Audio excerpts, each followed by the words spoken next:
Mesdames, Messieurs, bonjour et merci d'être encore en direct sur Info TV, votre chaîne de télévision qui monte et qui monte encore. 10h, 11h52. De lundi à vendredi, vous avez rendez-vous avec les démineurs. Nous ferons encore ce pourquoi nous sommes payés, c'est-à-dire vous donner l'information, rien que l'information et toute l'information, mais une information en toute convivialité. Tout à l'heure, on accueillera comme cela se doit TVB, Théophile Vianney-Billa, qui nous amènera du côté des kiosques pour avoir la température qui prévaut de ce côté. On marquera également un arrêt comme d'habitude avec la dénonciation du jour, une affaire exclusive de Bernardo Obasson. On terminera par l'instant de l'analyse. L'analyse de ce matin nous amènera prioritairement à faire allusion à cette forte actualité au niveau des médias et plus précisément sur les réseaux sociaux. Il s'agit de cette actualité qui met en exergue, vous mettrez les guillemets, le sénateur Laurent Nkodo.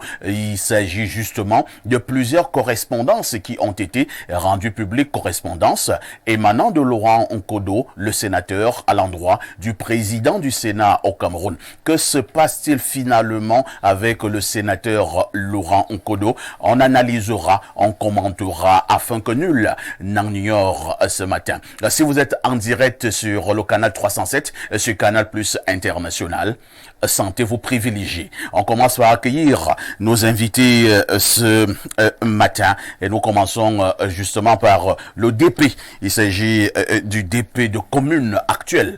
Bonjour monsieur le DP. Bonjour Parfait ici, bonjour à nos millions de téléspectateurs, bonjour surtout à la communauté de mon village dans le Niorisso, Bobo Mozoa. Et bonjour à une personne très particulière qui se trouve du côté de Douala, Bella Marlis. Elle est du côté du Mindef, à qui je fais un coucou ce matin. Il faut également rappeler que vous avez de grands amis du côté du RDPC. Je suis président de sous-section, dont c'est la jeune classe politique du RDPC qui est en train de monter actuellement. Merci Guy Albert Bomba d'être là ce matin. Comment se porte votre journal? On se porte bien, la presse se porte bien, le mien se porte bien. Déjà, nous préparons une très grande édition pour cette semaine-ci. Avec, d'entrée de jeu, le ministre Eba ici, avec ses 129 titres annulés. Parce que c'est un ministre qui fait parler de lui, surtout en bien.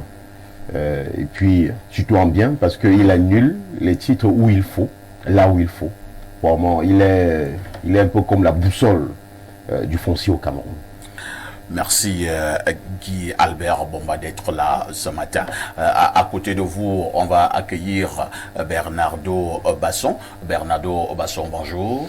Bonjour, le banjo d'un Kouta, de conteneur, de sac, de tout ce que vous voulez, de la modération.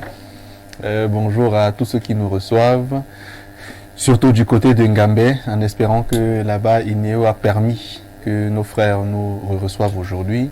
Bonjour à toute la population de Douala qui nous regarde ce matin et à toutes les personnes qui continuent de m'accorder, de me témoigner leur sympathie, malgré mes sorties de piste, j'aime bien le dire. C'est un plaisir pour moi d'être là ce matin, aujourd'hui. Vous-même, vous reconnaissez vos sorties de piste? Oui, c'est humain, non? C'est humain. C'est humain de faire les sorties de piste. Même si je fais plus de meilleures sorties que de sorties de piste. Donc globalement, si on met sur la balance, vous voyez que je suis pas jeté. Alors, on va encore un peu parler des néos. Il faut dire que ce matin, à Yaoundé, ça va dans tous les sens, hein, avec des coupures d'électricité, coupures naturellement intempestives, aux coupures, après l'électricité revient, à 10 minutes ça repart. Ça devient comme des jeux de lumière. El Perfecto, tout ça participe et démontre suffisamment l'échec des politiques publiques en la matière. On l'a déjà suffisamment dit ici. Je l'ai dit ici il y a 1 semaine et demie. Je pense que pour qu'un pays soit émergent, il doit produire annuellement en moyenne 15 000 mégawatts d'énergie électrique. Le Cameroun n'en produit même pas 2000. Vous voyez donc que l'émergence 2035 est plus un slogan, c'est plus une incantation qu'une réalité. Vous n'êtes pas encore en 2035. Non, on ne semble même pas y aller. Vous n'êtes pas dans des incantations. Loin de là, puisque ce qu'on vit au quotidien démontre... 2035 pour être d'accord que nous n'avons pas atteint l'émergence. Chez nous, on dit, lorsqu'un cadavre va se réveiller, il commence à montrer des signes. Donc, pour l'instant, on ne voit pas de signes manifestes de ce qu'un cadavre va se ressusciter. Aujourd'hui, je vais sortir par là, on est le 14 juillet. C'est la journée mondiale ou internationale de quoi? On célèbre la journée mondiale de la protection de l'orque. L'orque, c'est un grand animal marin de la famille des cétacés, à laquelle appartient le dauphin, les grands poissons marins, là, espèces en voie de disparition. Donc, les organismes de défense des animaux en voie de disparition ont pensé qu'il fallait protéger l'orque, qu'il fallait dans les océans et les mers ne plus déverser des produits qui seraient de nature à altérer leur santé, qui est suffisamment fragile comme cela. Donc aujourd'hui, on a pensé à l'orque comme un animal qu'il faut protéger. Il faut également dire que nous sommes le 14 juillet. C'est la fête nationale de nos grands-papas, nos grands-parents des Gaulois. Parfait, ici, moi je suis pas petit-fils de Gaulois. Non, c'est l'histoire. Vous avez une façon de parler. C'est la fête nationale de la France. Oui, bien sûr. 14 juillet. Oui. Bonne fête nationale à nos frères français. Bonne fête à nos frères, à nos grands-parents, les Gaulois. Donc, bien des choses donc, au président Macron, qui est le président de tous les Français. Il y a même également d'autres Français ici au Cameroun. On a beaucoup. Ils s'appellent Fonkoué, mais les Français. Tout à fait. Et lorsqu'il y a souvent des élections du côté de la France, on les voit, les votent à l'ambassade. Il y a des sélectionneurs d'équipe nationale. Et il y a même des grands footballeurs ici qui sont français. Il y a des anciens grands footballeurs. Il y a des ambassadeurs même, itinérants ou pas, qui sont français. Vous voyez, au Cameroun, il y a beaucoup. Ils vont souvent voter. Oui, beaucoup ils assument. Il y a de grands artistes. C'est vrai que ça me crée souvent des problèmes. Bon, mais ils sont français. Merci beaucoup. En face de vous, on accueille le consultant de tout temps et de tous les temps. Il s'agit de Pierre Blériot-Niemek. Bonjour Pierre Blériot. Allons enfants de la patrie, le jour de gloire est arrivé. Contre nous de la tyrannie, les tendances angoisses à lever.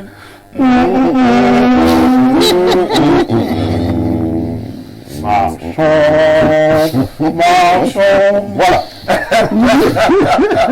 On a célébré, On a célébré nos grands-parents, les Gaulois. Non, nous ne sommes pas des anti-français. Mon grand-père chantait la Marseillaise. Ouais. Oui.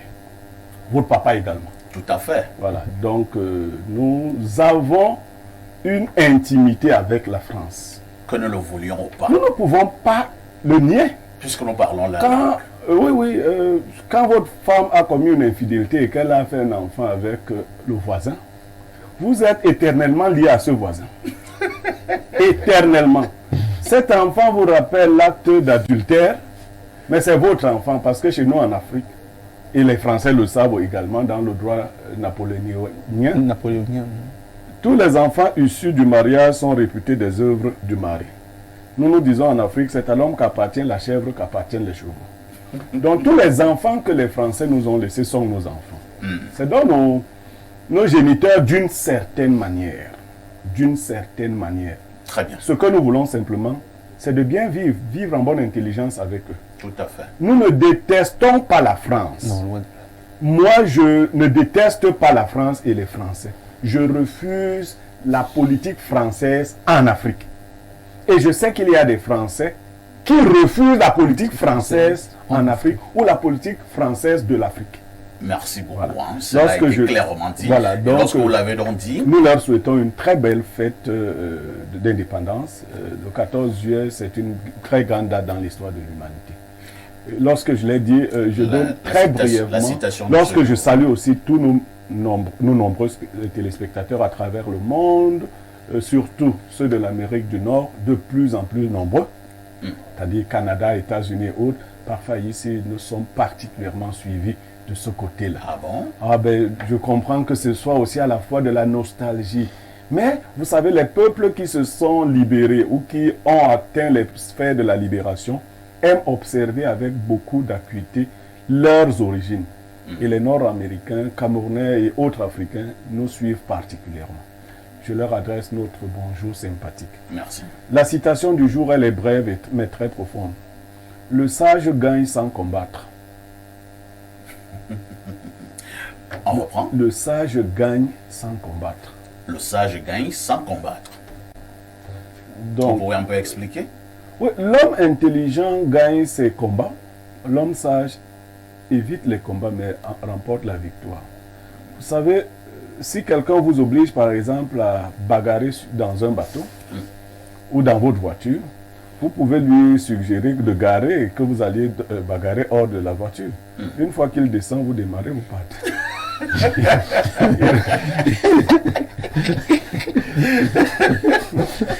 Incroyable. Il restera Et marcher. ça, c'est vraiment la sagesse. Ouais. Il restera marcher à pied. Il va bagarrer contre le vent. Contre le vent. Le sage gagne sans combat. Et le sage va gagner. Oui, il va gagner. Parce qu'il aura des problèmes quand tu vas le laisser là. Mais je vais faire comment? Il ne va pas se rendre compte que tu l'aidais. Et il voulait te combattre. Vous voyez? Tu lui dis, Garon, on va bagarrer. Dès qu'il descend, tu fermes la portière, tu pars. Et vous voyez dans la vie, ne voyez pas seulement la voiture. Il y a des gens que vous avez amenés à des lieux. Oui. Ils ont commencé à vous combattre. Tout à fait. Au lieu de les combattre, garez la voiture, qu'ils descendent et partent. Tout à fait. Vous voyez bien l'image. Ils sont nombreux. Hein. Voilà, donc, des gens que, à un moment donné, vous avez amenés à des endroits. À arriver là-bas, ils deviennent vos principaux adversaires. Vous garez le véhicule. Vous leur dites allons combat. Dès qu'ils descendent, vous démarrez. Vous démarrez.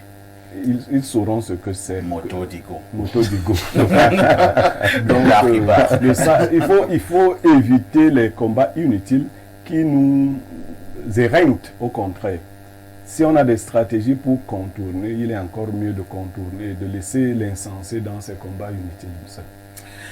10h, 11h52, les démineurs de l'information sont en poste. Une touche pour s'impose.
Bonjour. El Perfecto, bonjour. Bonjour à votre panel. Bonjour également à ces millions de téléspectateurs que je retrouve fièrement ce matin, comme tous les matins d'ailleurs.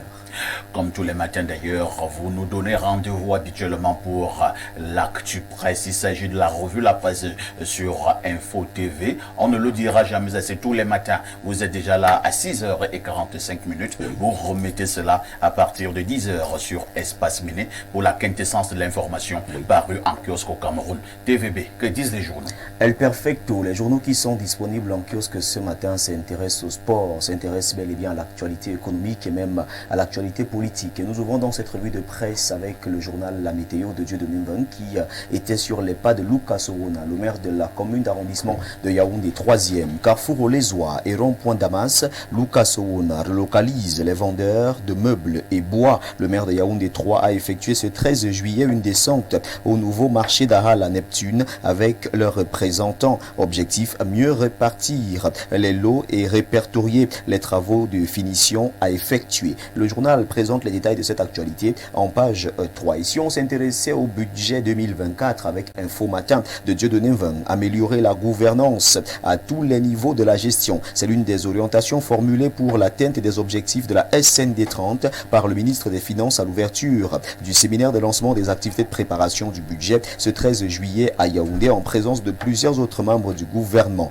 Louis-Paul Motazé, à l'occasion, était entouré de ses collaborateurs, notamment le directeur général du budget, Cyril Edoualo. C'est ce que nous dit le journal Info Matin. Restons dans cette même actualité pour parler des perspectives avec l'économie de Thierry Ekouti. La pression fiscale va s'accentuer en 2024. C'est ce que nous dit ce journal. Les grandes orientations de la préparation du budget de l'État pour l'année 2024 ont été données hier, 13 juillet 2023 à Yaoundé, par le ministre des Finances, Louis-Paul Motazé. Ce journal nous fait donc savoir qu'un accent sera mis sur l'accroissement des recettes fiscales internes non pétrolières. Le journal Le Jour d'Aman Mana parle d'énergie électrique, un plan de 6 000 milliards pour sortir du noir dans le cadre de l'ouverture du salon ELEC Expo Afrique prévu du 12 au 14 juillet 2023. Le ministre de l'eau et de l'énergie a annoncé la mise en place d'un plan de redressement du secteur de l'énergie. On parle sport. Francis Ngannou percevra 40 millions d'euros en cas de victoire, un pactole financier pour son combat face aux Britanniques.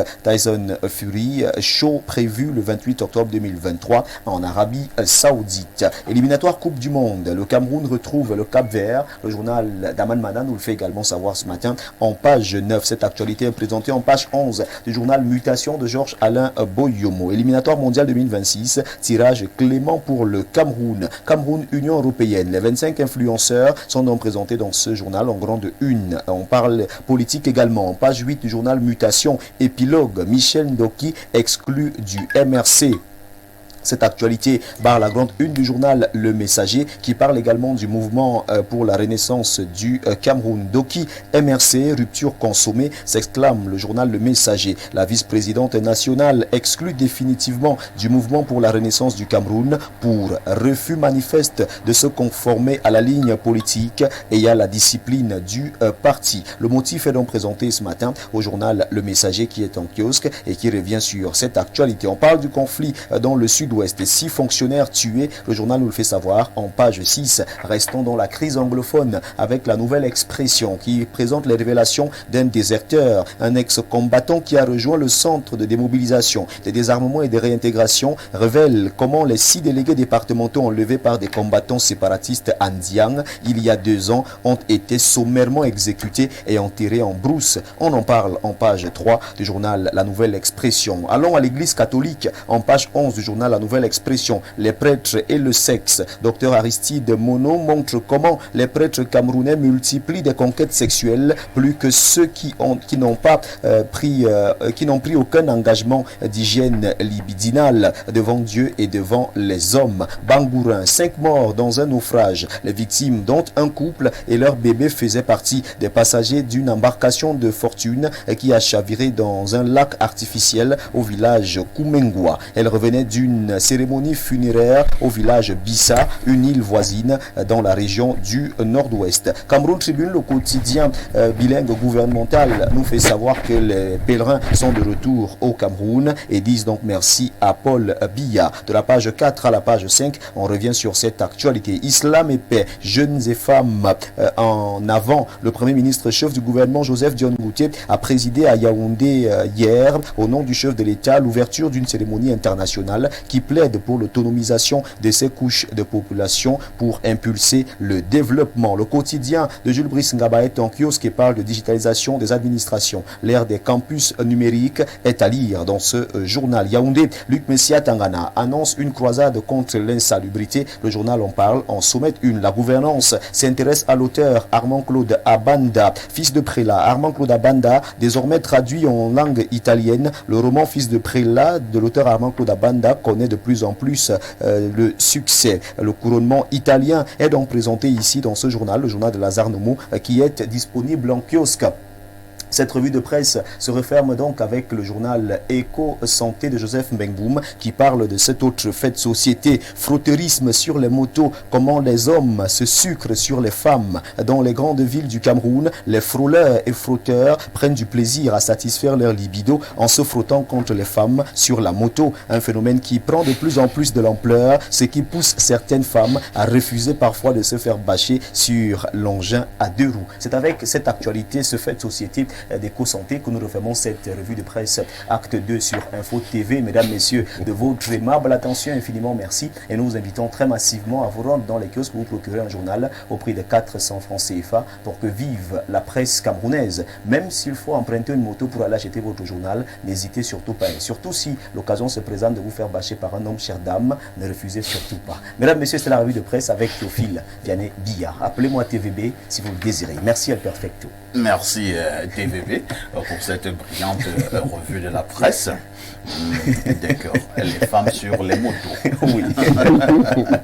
C'est un véritable phénomène. Hein. Ah oui, ah oui. On en parlera tout à l'heure. Le journal est en train de dénoncer quoi? Le journal dénonce les frotteurs et les frôleurs. Le C'est-à-dire frotteurisme. que la femme, comme au Cameroun, c'est qu'on appelle être bâché. Oui, oui, oui. Et il y a le conducteur devant, la femme est au milieu, un et homme derrière. un homme derrière la Oui. femme. Donc la femme est entre 2 hommes. Oui, Et on dit que les femmes se font frotter, oui. et même frôler, Devant et derrière. devant et derrière. Parce qu'en fait, quand le moto-taximan transporte la femme, les coups de frein ne sont pas les mêmes que lorsqu'il transporte un homme. TVB, Perfecto. le 19h, le 20h, naturellement, on les retrouve tous les soirs sur Info TV. C'est ça. En fait, saillant de l'actualité développée. Nous allons rester dans l'insalubrité. Vous voyez cette pluie qui s'abat en ce moment. Et je vous invite à arriver du côté du carrefour Ekundum. Les ordures sont en train de vouloir couper la route de ce côté. Incroyable. Et le maire qui décide de lancer une croisade, on se pose bien des questions. Bon, c'est donc bien que le maire puisse lancer justement une croisade, puisque Ces croisades ont été lancées à plusieurs reprises. À plusieurs reprises. Il n'est jamais trop tard, TVB. Nous espérons que cette dernière aboutira tout de même. D'accord. TVB, El Perfecto. tout en vous souhaitant un excellent week-end, nous nous donnons rendez-vous lundi 10h. Avec le même plaisir, le même bonheur. Très bonne suite d'émission à vous ainsi qu'à votre panel. Surtout, n'interdisez pas les femmes de se faire bâcher. Je vais poser la question à Muriel tout à l'heure. Alors, nous avons quand même ce journal hein, qui revient sur Armand-Claude Abanda, le représentant résident du Cameroun, avec son ouvrage à succès Fils de prélat. Il faut dire que Armand-Claude Abanda sort fraîchement de l'Italie, où il a été accueilli comme un roi. Et l'une des grandes informations est également que cet ouvrage Fils de prélat, qui est déjà au programme du côté du Gabon, sera maintenant traduit en italien, en langue italienne. Fils de prélat. Je pense que cela mérite quand même, Mr. Bomba, des félicitations à l'endroit du représentant résident de l'IAI Cameroun, Armand-Claude Abanda. Des énormes félicitations, parfait. Parce que c'est tout le Cameroun qui est représenté à travers cet ouvrage. Déjà au Gabon, le fils de prélat est sur la ligne éducative de ce pays-là. Il est au programme. Il est au programme en fait. Donc Armand a fait quelque chose de magnifique. Il représente vraiment le 237 comme on le dit de façon très belle. Je ne sais pas si lui il a été fils de prélat. D'où lui sort cette inspiration. Non, parce pas que, du tout. Il n'a pas été fils de prélat. Voilà, parce que vraiment, parfois, on a bien envie de poser la question de savoir est-ce qu'il a été fils de prélat. Bah, c'est quoi l'inspiration ou qui suscite beaucoup d'admiration du côté du Gabon et en Italie. Et dans beaucoup d'autres pays. Hein. Exactement. Même s'il faut reconnaître, je ne sais pas si il faut le reconnaître étant content ou alors en le dénonçant, Cet ouvrage de Armand Claude Abanda qui a un succès retentissant à l'extérieur, mais est carrément mis de côté au niveau du Cameroun. C'est toujours ce fait qu'il voudrait que l'on ne soit pas prophète chez soi. C'est un adage. On est nul n'est prophète chez soi. Mais vous savez, le titre déjà de cet ouvrage est très évocateur. Tout à fait. Très, très évocateur. Ce fils de prélat. Tout le monde veut savoir, puisqu'on sait généralement que les prêtres ne font pas d'enfants, les prêtres ne se marient pas, les prêtres... Mais on a bien envie de lui poser la question de savoir... Ils ont fait le vœu de chasteté. De chasteté. Mais et si vous êtes dans ce vœu-là, on ne voit pas par quelle alchimie vous pouvez avoir un enfant. Un enfant. Alors, maintenant, on a envie de retracer, de lui poser la question. Mais comment l'inspiration? C'est pour ça que je reviens encore. Fils de prélat. Je reviens encore. Le nom de l'ouvrage en lui-même crée déjà un grand débat. Pierre Blériot-Niémec, vous qui observez Armand Claude Abanda depuis de longues années, il faut dire que c'est un travailleur infatigable. C'est l'un d'ailleurs des plus grands promoteurs du numérique en Afrique au sud du Sahara. Mais vous savez, je n'aime pas trop parler des personnes que je connais intuitive personne. J'ai le sentiment de perdre mon objectivité. Ah bon? Je vais un peu parler de l'ouvrage et brièvement de l'homme. Oui. Contrairement à ce que dit mon co-panéliste, Armand Claude Abanda sait que les prêtres font les enfants. Donc, il met donc à nu. Il sait que les prêtres font... Je ne vais pas donner les pourcentages ici parce que l'Église catholique veut m'envoyer la note. Mais s'il vous convoque au CNC, je les amènerai en Balmayo face à la maison de ma maman avec les enfants des prêtres. Ah bon? Voilà, donc il y a les enfants des prêtres. Non, on n'a pas besoin donc d'être fils de prélat soi-même pour reconnaître les fils de prélat tout autour de nous. Donc, mais c'est bien de dénoncer une hypocrisie générale, pour généraliser. C'est-à-dire que nous vivons des hypocrisies généralisées. Vous voyez, le DP essayait de nous dire là, et vous avec. Le vœu de chasteté ne veut pas dire qu'on ne va pas faire l'amour. Le vœu de chasteté, c'est pour vous qui entendez. Ah bon? Donc, mes amis prêtres, je vous salue. J'en ai beaucoup. J'en ai beaucoup. Maintenant, le personnage Armand Claude Abanda, je l'ai dit ici, vous n'étiez pas sur le... Il est sûr qu'il sera combattu parce qu'il a beaucoup d'énergie et beaucoup d'engouement. Il travaille beaucoup et puis cela n'est pas pour plaire. Tout à fait. L'IAI est installé au Cameroun depuis une dizaine d'années déjà. Plus, pratiquement déjà une vingtaine d'années. Ah, bon. Mais les résultats, vous pouvez les voir. Ils sont visibles. Surtout au niveau de la gente féminine. Tout un programme a été mené. Et je crois qu'aujourd'hui... Il appelle ça MIGEF 2035. Voilà. Si nous pouvons aujourd'hui dire que nous sommes en processus de désenclavement digital, numérique, c'est en grande partie grâce à Armand Claude Abanda. Parce que nous préférions encore être comme dans certains commissariats où on tape encore avec l'ancienne machine. Top, on pousse comme ça. Donc, et qui fait des bruits assourdissants. Voilà, donc Armand Claude Abanda contribue à la vraie émergence parce que aujourd'hui, sans le numérique, sans le digital, vous êtes un arriéré. Vous êtes un arriéré. Et c'est le cas, il combat beaucoup dans ce sens. Il contribue à l'émergence, mais beaucoup contribuent à l'émergence. Voilà, mais c'est aussi un grand acteur du point de vue artistique. Il écrit, mais il soutient aussi l'art et la culture en général, dans sa vie privée. Vous savez également que sa fille, Denise, a fait beaucoup de sorties. Denise Nanfan. Oui, en musique. Lui-même est dans un musique. Oui, oui. Denise Nanfan, c'est sa fille. Ah, Bernardo le savait. Oui, il apprend. Lui-même, Armand Claude Abanda. Vous aimiez Denise. Voilà, ça aurait pu être ton beau-père. Lui-même également, il chante. Dans une chanson, il n'apparaît pas, le visage n'apparaît pas, mais il est dans une chanson très connue des jeunes actuellement. Donc, c'est un acteur assez vif. Chanson de la meilleure attitude. Voilà. Il vit à la fois la génération qui est passée, qui passe, et celle qui vient. C'est une sorte de pont.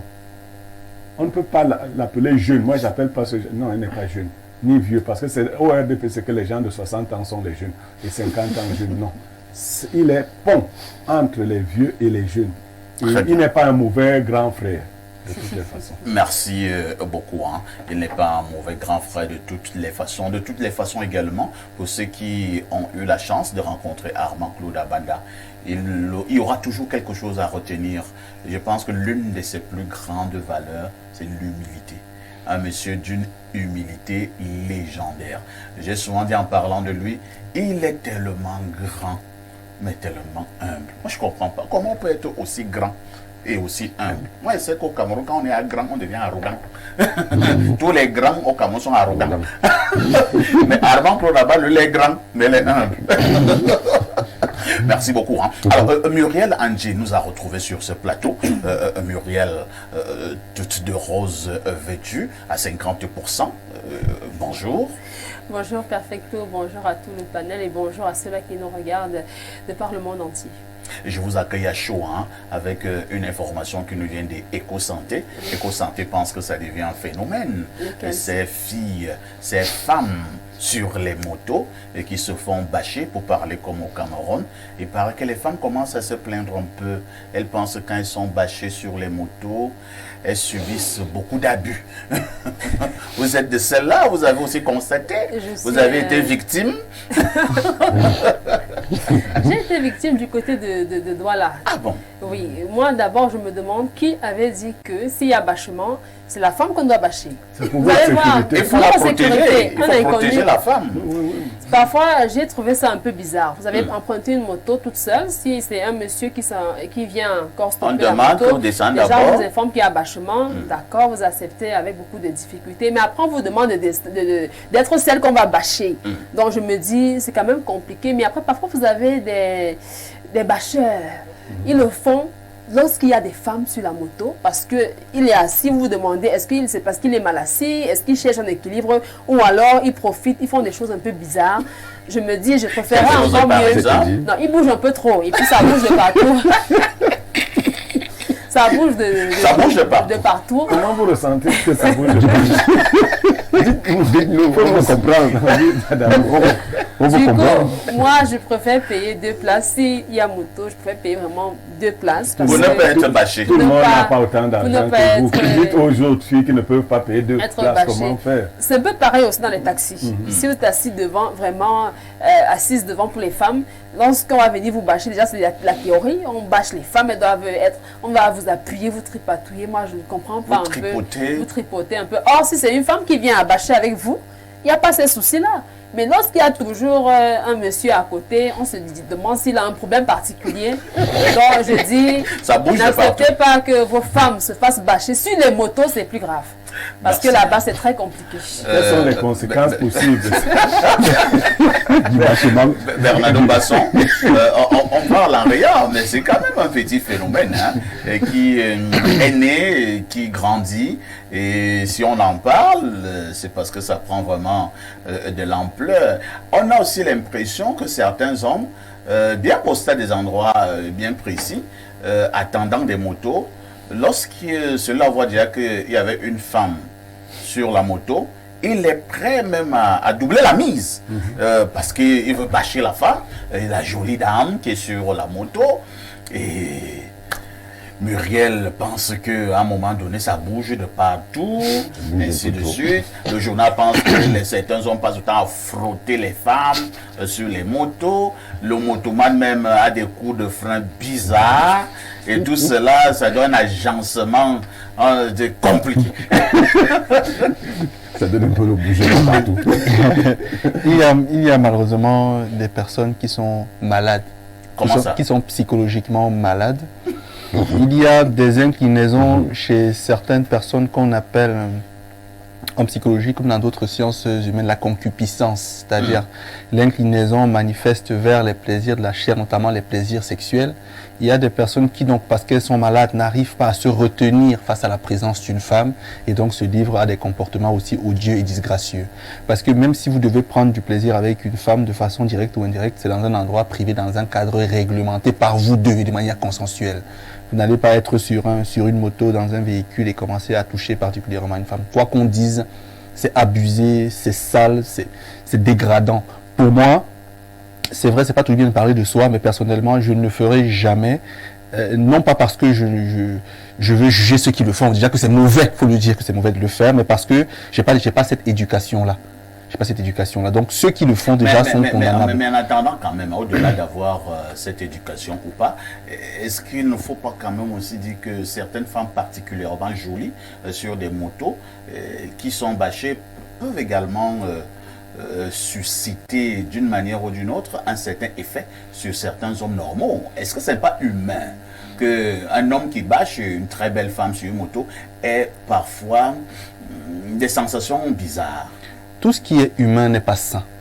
Je ne suis pas en train de dire que l'homme ne devrait pas réagir à la vue d'une jolie femme, non. Voilà. Je suis en train de dire que même si la réaction en vous peut émerger, le rôle de l'éducation est justement de refréner ce genre de pensée ou ce genre d'intention. C'est ce que je veux dire. Donc, voilà pourquoi je dis, il y en a qui sont mal éduqués, il y en a qui sont possédés, il y en a qui sont troublés psychologiquement.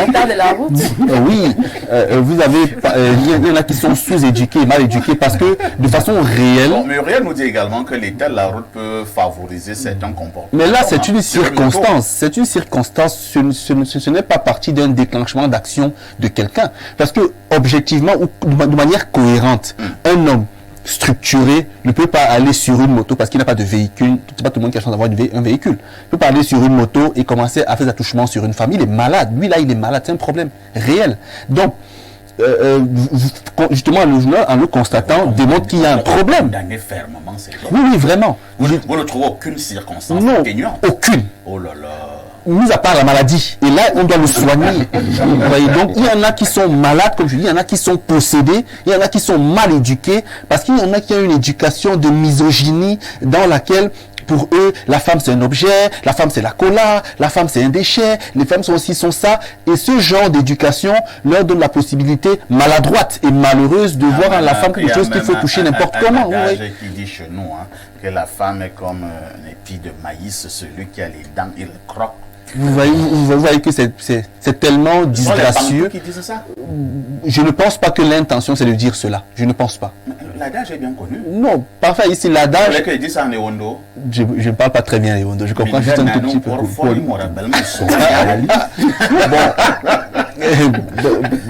moi, c'est une inclinaison malheureuse. On ne devrait pas. Mais je voudrais dire quelque chose également sur la radiation ou la mise à l'écart de Maître Ndoki. Vous voyez.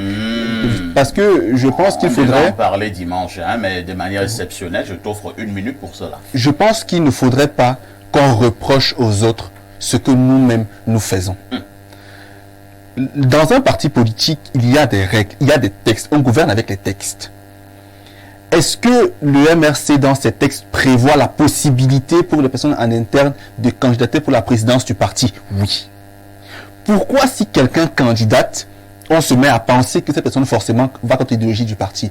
Il faut distinguer le parti politique d'une chefferie.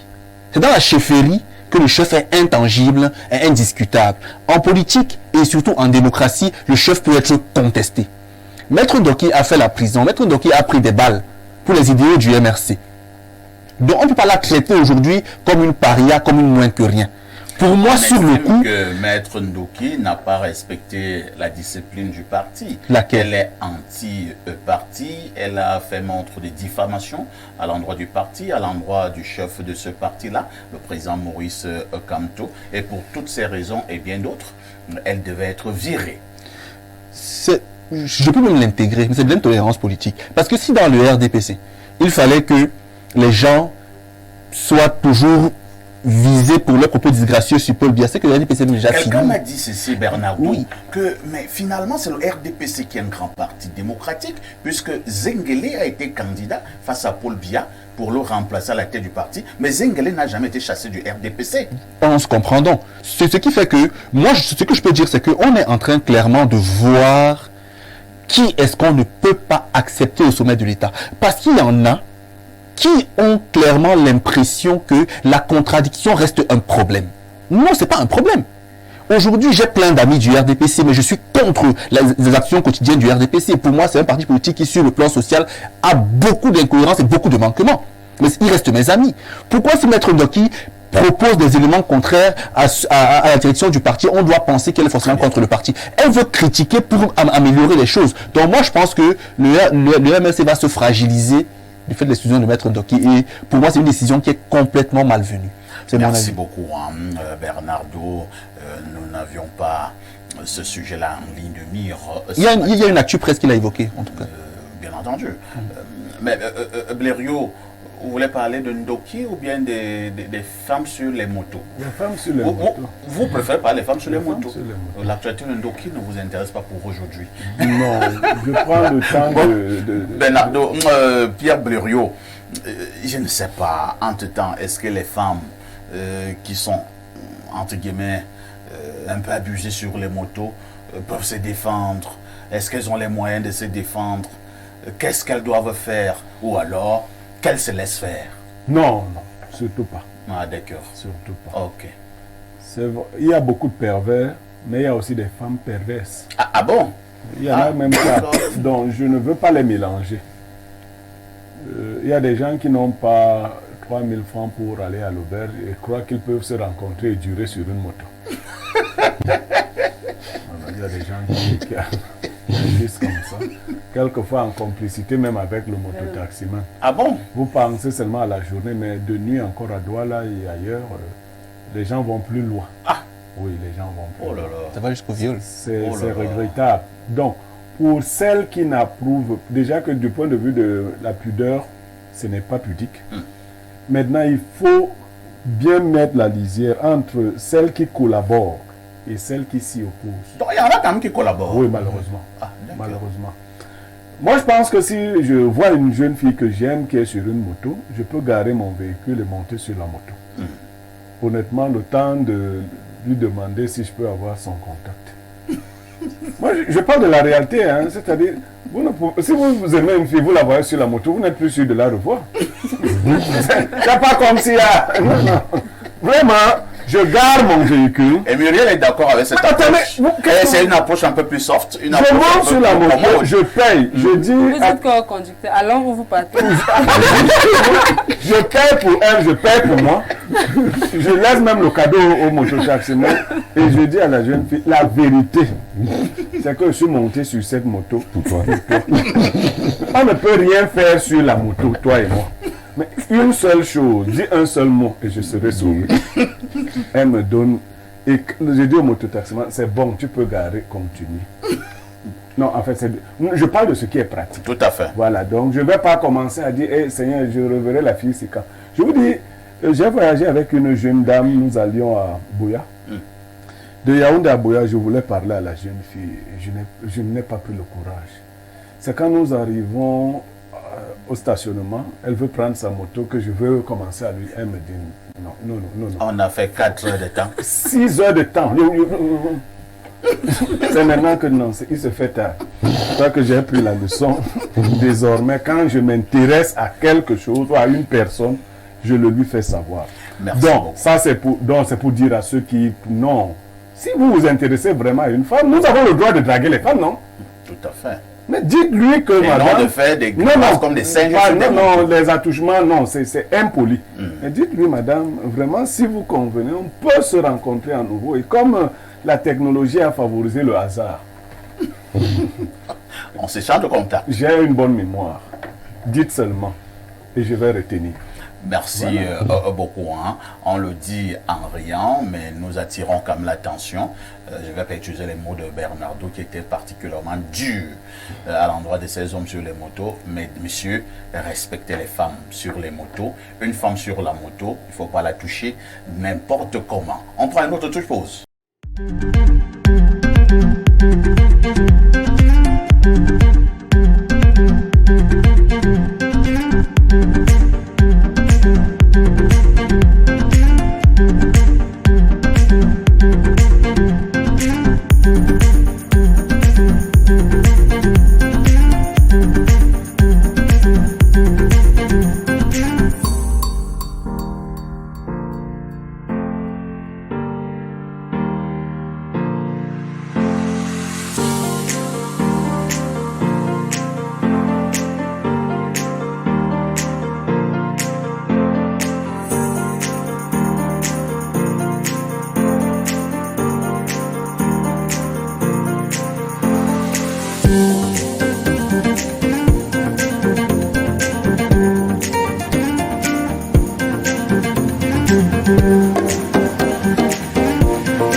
dénonciation restera. Ce fait de société qui vous énerve. À notre niveau, nous mettons ce fait de société sur la table. Question d'apporter quelques éléments de réponse. La dénonciation de Bernardo.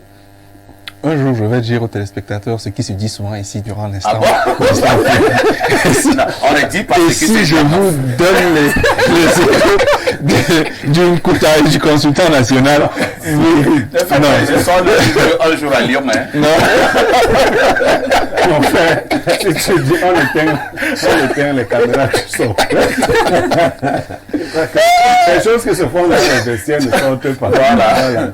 Aujourd'hui, Lonkouta, je ne suis pas, comme souvent, le dénonciateur en chef. C'est un jeune homme qui dénonce le comportement de son épouse.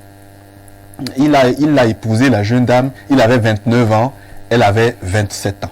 Ils avaient déjà passé 4 ans de relation, mais n'avaient jamais vécu ensemble dans une même maison. Après l'avoir épousé, ils sont partis du Cameroun pour le pays dans lequel le monsieur était installé et où il avait ses affaires. Sauf qu'arrivé dans ce pays, il s'est rendu compte que celle qu'il avait épousée était complètement différente de celle que lui, il voulait réellement comme épouse. Dans la maison, son épouse, d'après ce qu'il dit, l'insultait matin, midi et soir. Elle ne fait pas la cuisine, elle ne fait pas le ménage, elle lui exige une grosse voiture, elle lui exige de fortes sommes d'argent, elle lui exige d'avoir à organiser les sorties tous les week-ends. Et même quand il faut avoir des rapports intimes, chaque fois elle lui fait comprendre qu'elle est fatiguée, que voilà, elle ne peut pas. Et lui, il m'a confié que dans son éducation, il ne cherche pas à avoir plusieurs femmes à côté. Voilà pourquoi sa libido est un peu plus élevée, parce qu'il n'est disponible que pour sa femme. Du coup, il se rend compte qu'elle ne supporte pas vraiment et ils ont pu avoir un enfant. Sauf que les différents comportements de sa femme lui ont fait comprendre qu'il ne pouvait pas la garder comme épouse. Il lui a dit: je reste le père de ton enfant, je peux te donner ce qu'il faudra pour que tu prennes soin de l'enfant, mais je ne peux plus t'avoir comme épouse parce que le mépris en longueur de journée, tu méprises ma mère, tu méprises mes oncles, tu méprises tout le monde. Pour moi, c'est extrêmement délicat. Et donc, il est revenu au Cameroun avec sa femme en question et l'enfant. Sauf que la maman du jeune homme vit dans le pays en question et elle a, on va dire, elle a quelques moyens. Et de temps en temps, elle envoyait quelques moyens à la famille de la fille, donc de l'épouse de son fils. Quand son fils avait, parce qu'il est rentré au Cameroun, c'était un peu compliqué dans ses affaires. Donc sa maman aidait la famille de son épouse à pouvoir survivre. La maman de qui? Du jeune homme. D'accord. Voilà. Et maintenant, il a dit qu'il ne voulait plus de la relation. Sa maman a dit: ok, c'est toi qui l'as épousée, si tu ne veux plus d'elle, moi je ne peux rien faire. Sauf que la fille en question a décidé de rentrer dans le pays dans lequel elle vivait avec son homme, alors que lui il est resté au Cameroun. Elle est rentrée là-bas, a décidé de s'installer avec sa belle-mère, alors que sa belle-mère n'était pas d'accord. Elle lui a dit: mais c'est ton mari qui t'a emmené ici. S'il n'est plus là, qu'est-ce que tu viens faire ici? Rentrons au Cameroun. Et quand elle a voulu ramener son ex-belle-fille au Cameroun, elle a pris le couteau pour se déchirer les veines en disant: ramenez mon mari ici, moi je ne rentre pas là-bas. Donc ce jeune homme a suggéré que j'en parle au démineur afin qu'il ait une idée de comment gérer. Bon, je lui ai dit ce que moi je pouvais. Ceux qui me regardent certainement savent très très bien de quoi je parle. Et donc il a suggéré ce matin qu'on en parle afin qu'il ait une idée de ce qu'on pourrait. C'est le jeune homme qui vous a vu? Oui, oui. Alors, si ce n'est pas confidentiel, ils étaient dans quel pays d'accueil? Je préfère garder ça parce que ça peut être très très très très proche. Mais un pays européen? Non, africain. Un pays africain. Oui. D'accord. Ils sont quand même troublantes. Hein. Alors, je passe d'abord la parole à Mr. Bomba. Votre réaction? Wow, c'est une histoire qui retient l'attention et qui coupe le souffle. Je veux bien savoir, quand elle se taille les veines, c'est pourquoi? C'est pour ne pas rentrer au Cameroun? Oui. Pour que son mari revienne la chercher? Oui, oui. Non, pas chercher, pour qu'elle continue à vivre là-bas. Oui, oui. Qu'elle continue à vivre là-bas avec son mari? Oui. Elle ne veut plus rentrer au Cameroun. Elle ne veut plus rentrer au Cameroun. C'est compliqué cette histoire. C'est très compliqué cette histoire. Dans tous les cas, le mariage c'est pour le meilleur et le pire. Ils sont mariés. je pense que le monsieur doit pousser la réflexion loin avec son épouse. Ils doivent s'asseoir et se regarder dans les yeux et puis arranger le problème. Parce qu'en principe, vous savez, les affaires comme on dit au quartier, les affaires de sans caleçon sont un peu très difficiles à comprendre. Si vous écoutez la première version sans toutefois écouter la seconde version, peut-être vous risquerez de faire une analyse un peu biaisée qui ne corrobore pas aux deux personnages. Maintenant, moi j'ai bien envie de savoir pourquoi est-ce que la jeune dame repart dans le pays d'accueil sans l'aval de son mari. Bon, je pense qu'ils doivent s'asseoir. Pour moi, ils devraient s'asseoir avec son épouse et puis avoir de bonnes bases. C'est même quoi cette histoire-là que tu es une femme et puis elle refuse de faire l'amour avec toi. Moi, je ne conçois pas ça. Moi, je comprends pas ça. Est-ce qu'elle est venue en bon voyage? Parce que moi, je comprends, je ne sais pas, est-ce qu'elle est en bon voyage? Elle est possible en mauvais voyage. Oui, quand elle vient, venez faire quoi? Hein? Est-ce que c'est ta soeur, est-ce que c'est sa soeur ou sa cousine que oui, ils vont dormir? Il faut consommer le mariage. Il faut consommer le mariage. Et quand on dit consommation, le mariage, c'est de ça qu'il s'agit. C'est de ça qu'il s'agit. On dit, nous autres qui sont passés, on dit la nourriture et la nourriture. Puisqu'on dit toujours à la femme que donne la nourriture à ton mari, après tu redonnes encore l'autre nourriture. Alors, si elle ne peut pas faire ça, qu'est-ce qu'elle... vraiment, il devrait s'asseoir et discuter fortement. Merci beaucoup, hein. Muriel Andjé. Lorsque vous écoutez quand même cette histoire, n'avez-vous pas l'impression que les deux qui se sont mariés là n'étaient pas bien d'accord? On a l'impression vraiment que les deux n'étaient pas bien d'accord. On a l'impression même que... Est-ce qu'il y a quelqu'un qui n'était pas c'était un peu comme un mariage sérieux? un peu arrangé là. Parce que je me demande pourquoi est-ce que la belle-mère s'occupe de la famille de la fille. Pourquoi est-ce qu'elle le faisait?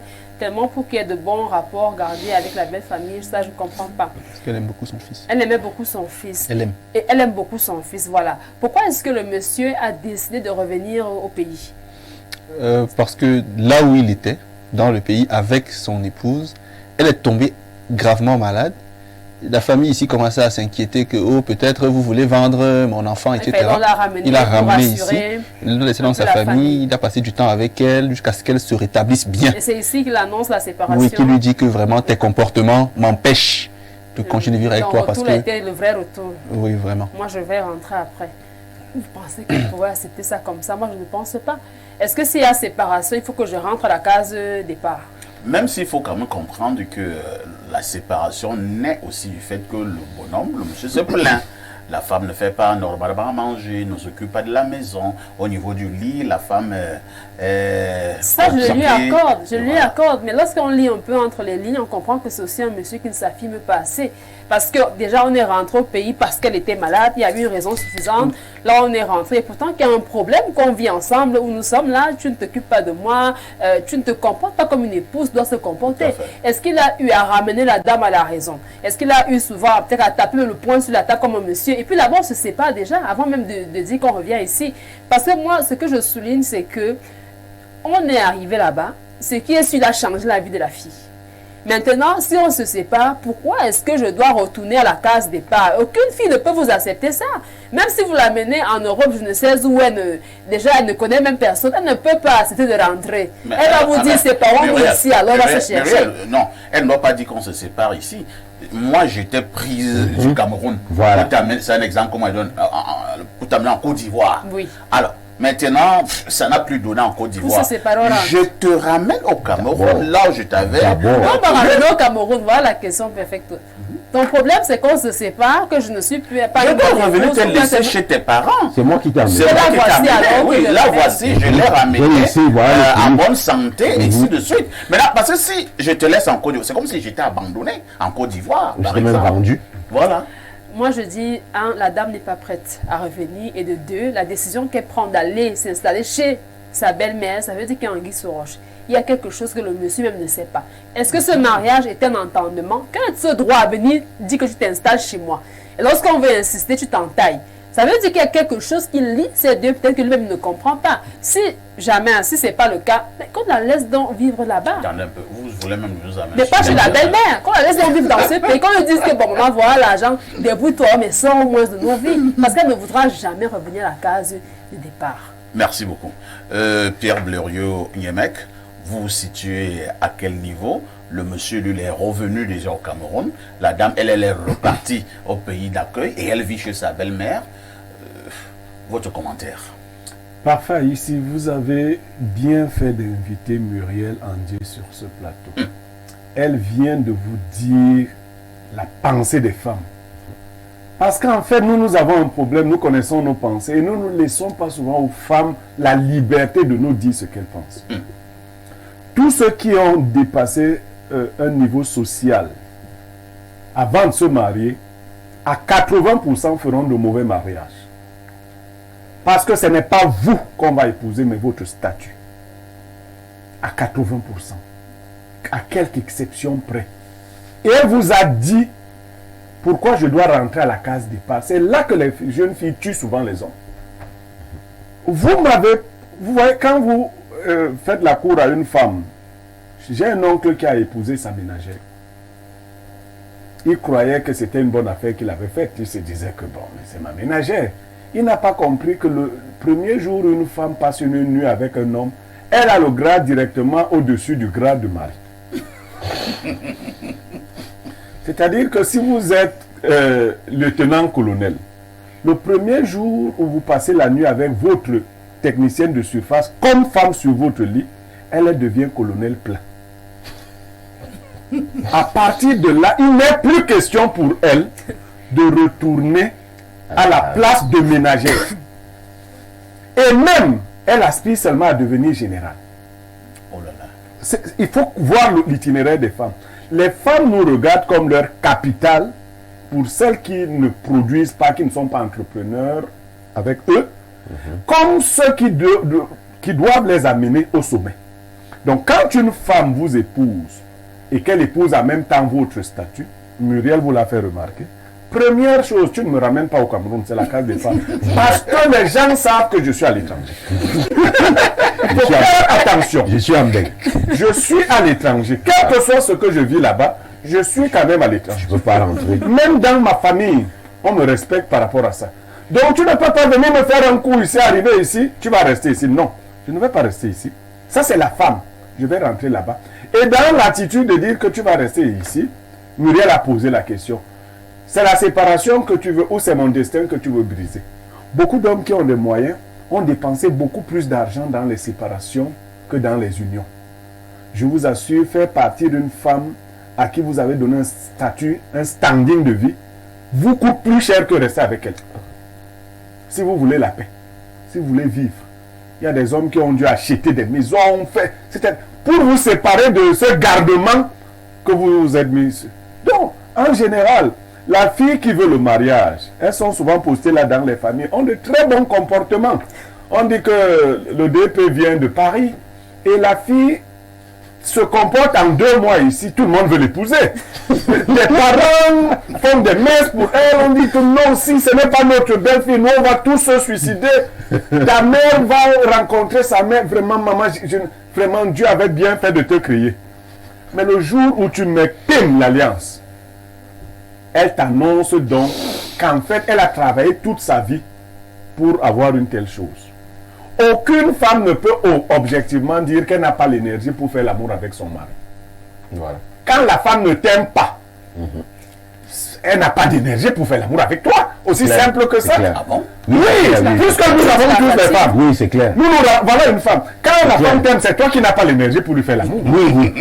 Oui. Quand la femme ne t'aime pas, Oui. c'est elle trouve à tout moment que tu la déranges. Oui, que tu l'embêtes. Tu l'embêtes. Exactement. Et maintenant, donc, cette femme, justement, ne veut pas faire l'amour avec ce monsieur. L'homme fait donc comment? Non, c'est pas sa femme. C'est pas sa femme. Que doit Elle faire voulait une position sociale. Voilà. Il est tombé dans le piège.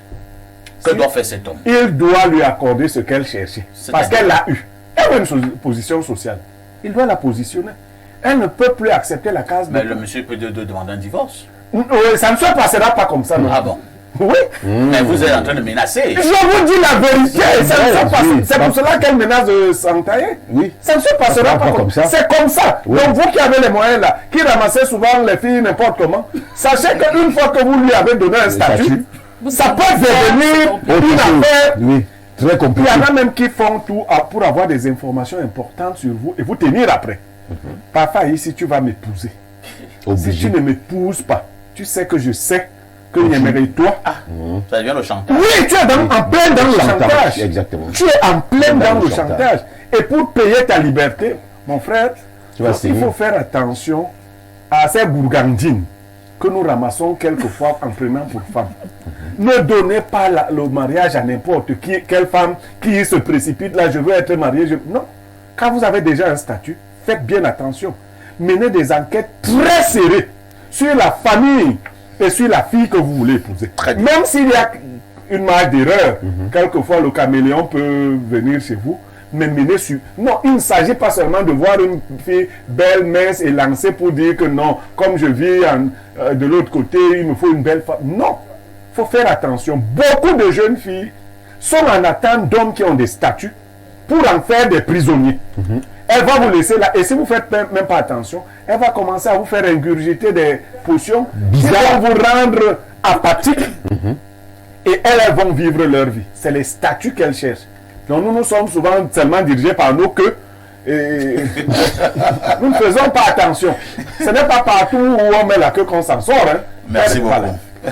Nous allons passer la parole à Bernardo Basson. Bernardo, si je m'en tiens à ce que les autres ont eu à dire, le monsieur est dans une situation très inconfortable. Il est pris dans un grand piège. Monsieur Niemek, c'est quelqu'un. C'est-à-dire... Non, je vais m'exprimer. Vous voyez, parce que je suis un peu ému, non? Ça se voit. Alors que cette affaire ne te concerne pas. Si, Ah, c'est votre affaire? c'est mon frère. Voilà. Et il a parfaitement résumé. Voilà pourquoi j'ai dit, ceux qui me regardent savent de quoi je parle. Je l'ai dit tout à l'heure dans le déroulé. Et comme il m'a suggéré d'être le plus objectif possible dans la dénonciation, voilà pourquoi je n'ai pas voulu mettre des... Mais Vous c'est n'avez pas mis les organes. c'est quelqu'un, si je lui dis Niom, il sait de quoi je parle. Donc c'est ma famille directe qui est concernée par la situation. Et je vais dire trois choses. Allons-y.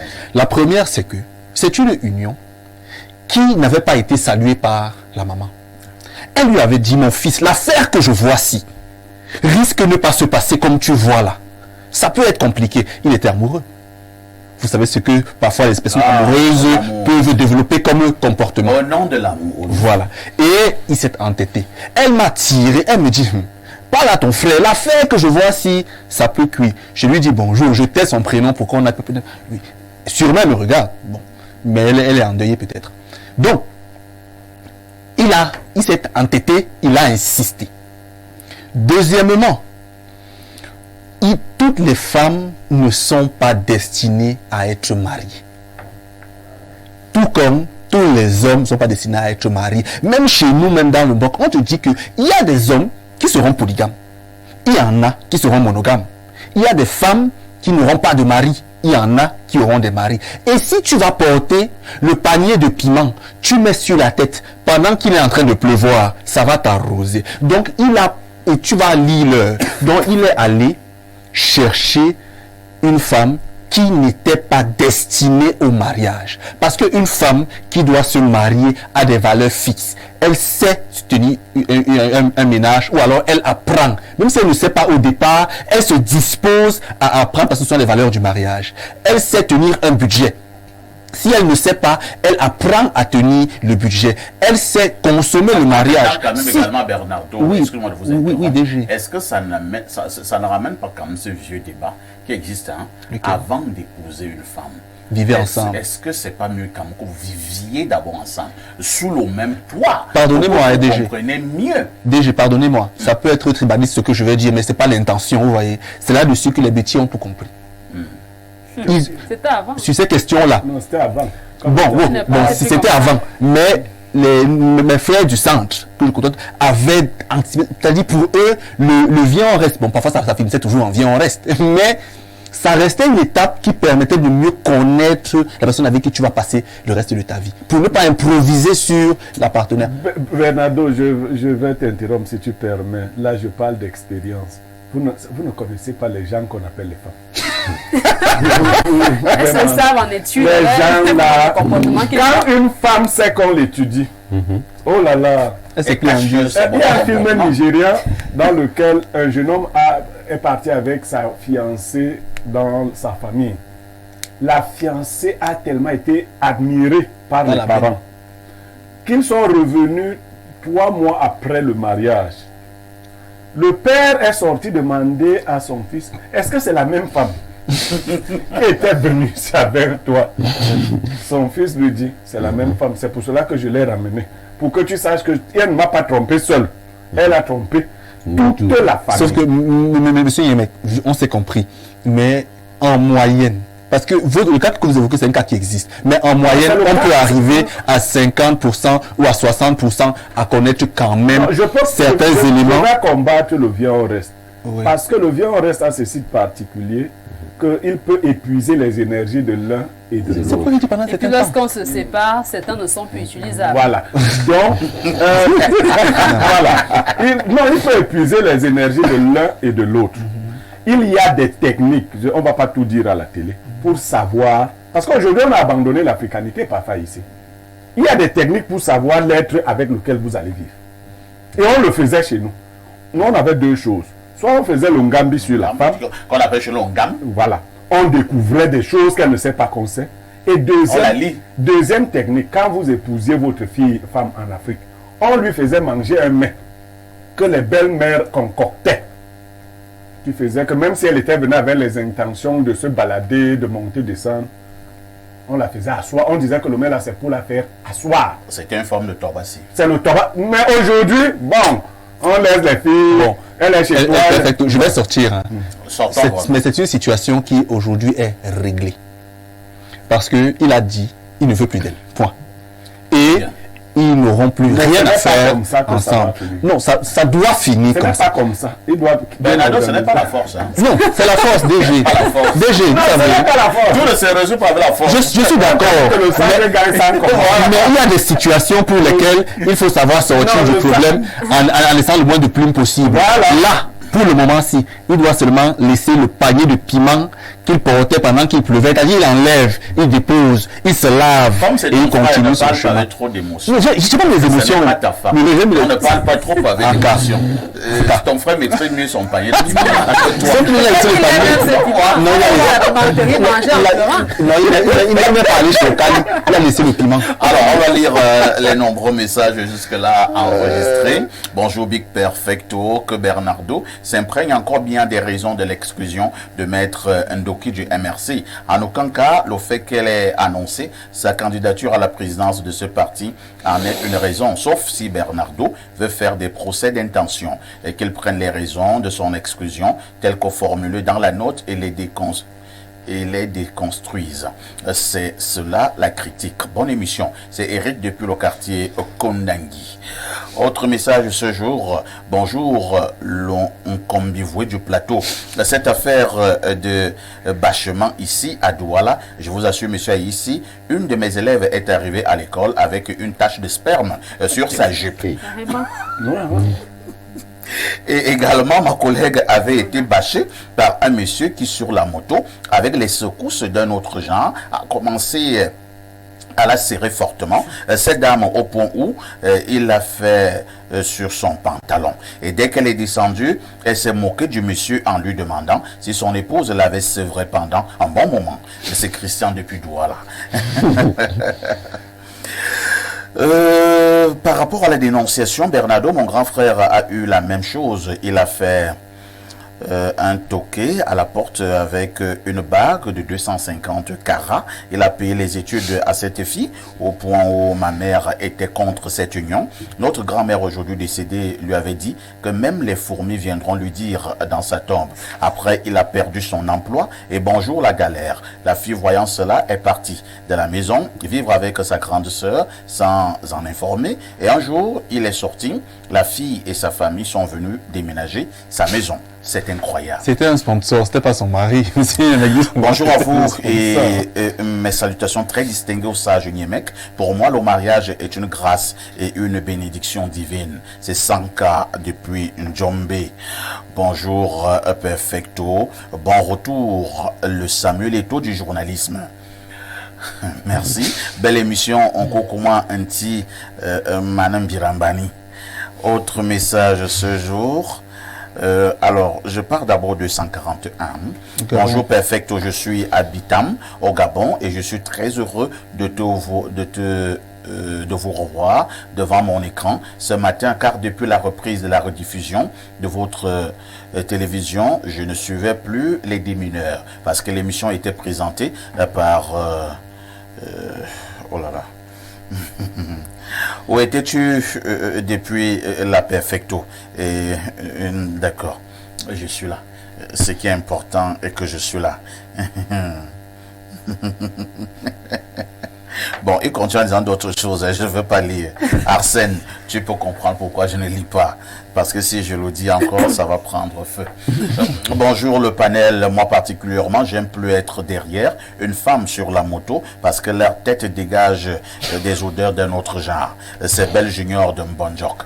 Oh là là. Tu parles de quoi? Chacun a ses problèmes. Bonjour le plateau. Pour la dénonciation, que le monsieur laisse vivre son ex-femme chez sa mère. Elle finira par se fatiguer. C'est Lydia.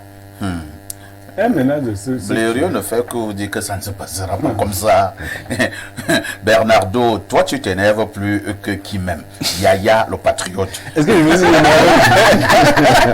Je ne me suis pas énervé. Yaya va qu'on fasse la concurrence des énervements. Non.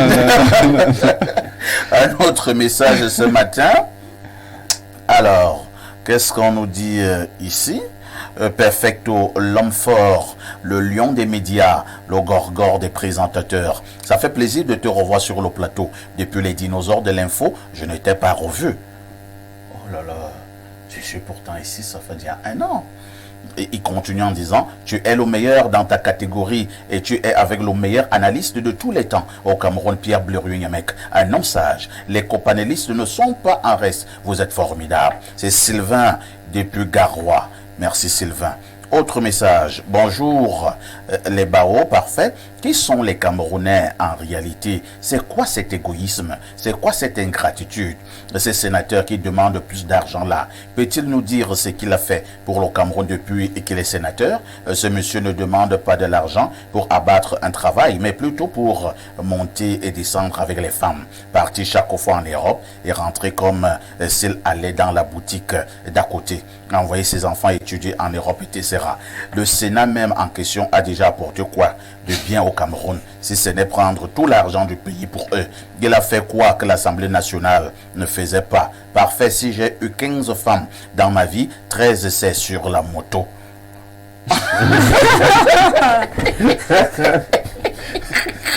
Incroyable. Donc ça peut aussi être un bon amour que j'ai. Quand je prends la moto avec une jolie fille derrière, je ne donne jamais ma destination. Là où elle descend, je descends aussi. Et ça marche toujours à 99%. Muriel essaye avec moi et tu verras. C'est Rodrigue Tchoudje, Baganté de luxe. Voilà, Bonanjo. Salut le maestro des présentateurs et à tout le panel, très belle analyse aussi. Vraiment cette histoire de femme. Une avait dit à mon frère, c'est le Bir Delta qui viendra m'enlever et me sortir de chez toi. C'est vraiment une situation que bon nombre de nous hommes vivons ici dehors. C'est Kamaralai, l'enfant noir, depuis Yaoundé. C'est dégalé. On repart du côté du Gabon. Hein. Oh, les Gabonais sont contents parce que Info TV a recommencé à être diffusé au Gabon. Bonjour le plateau, bonjour monsieur Perfecto. Concernant la dénonciation, cette affaire est assez bizarre. J'ai l'impression qu'il y a beaucoup de non-dits et des zones d'ombre dans cette histoire. Je trouve la version unique de cet homme suspect. Je donne salutations à l'ancienne Amazon Muriel Andjé, Ghislain Fabrice et Binda depuis le Gabon. On va lire peut-être 3 derniers. Hein. Bonjour, le continent Bonjour au continent de modérateurs et à tout le brillantissime panel. L'affaire de bâchement ne concerne pas que les motos. Il y a les voitures qui font le macamazou. Le gars surcharge 2 places côté avant passager et il met une fille. Entre lui, le chauffeur et les 2 autres. Viens alors voir comment mon type met la 2e vitesse tous les 100 mètres. Et on s'étonne des accidents et même des véhicules toujours en panne. La forme de la dénonciation là doit seulement rentrer au pays et qu'il arrête ce partenariat où un seul parti profite. Ça doit cesser, sauf si le gars ne dit pas tout. Vous êtes sûr qu'il se comporte bien aux Pays-Bas? C'est Syriac à Douala. Bonjour le panel. Tant que les jeunes feront fi des observations faites par les parents à propos de leurs futures femmes, ils auront toujours ce genre de désagréments. Nos parents voient généralement les détails que les jeunes ne voient pas. C'est Joseph de Mimboman, Mbarkono. Ah, bonjour frérot. Autre message, c'est... Oh là là. Qu'est-ce qu'on nous dit là? C'est un long message. Certains hommes avec les femmes... Un jour, en rentrant d'une manifestation, nous étions 6 femmes. Nous avons pris un taxi, 2 devant et 4 derrière. Et chacune de nous devait payer 300, dont le taximan devait avoir 1800.